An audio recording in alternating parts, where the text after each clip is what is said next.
Le sel français est né dans les années 50 du rassemblement de toutes les races françaises de chevaux de sel qui à l'époque regroupaient donc des races régionales, le demi-sang vendéen, l'anglo-normand, le cheval du centre, le cheval du Limousin.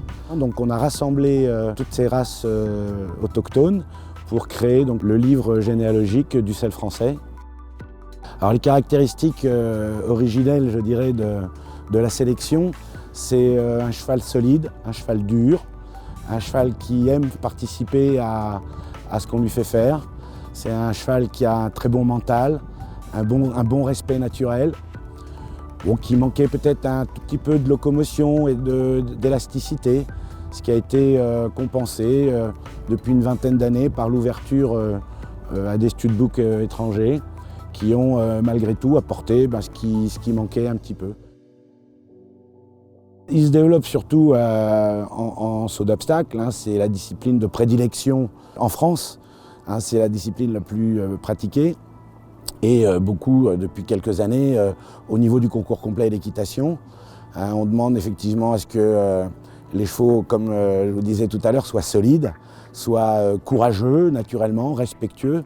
Et ça, c'est des caractéristiques où effectivement le sel français, dans les disciplines du saut d'obstacle et du concours complet, le sel français est optimum, quoi. Alors on essaye aussi de développer un petit peu le cheval de dressage. On a une section dressage qui est plus récente, mais on essaye de participer à une sélection pour cette discipline également.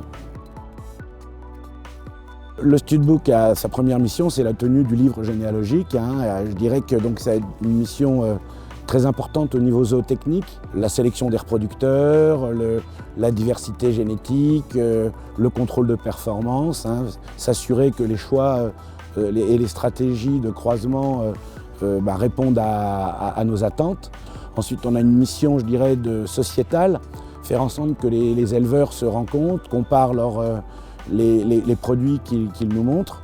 On a un très gros contrôle de performance de 0 à 3 ans où on voit pas loin de 6000 individus par an. Et après, on a une troisième mission qui est une mission un petit peu de marketing. Le sel français, c'est évidemment une race, un studbook, mais c'est aussi une marque.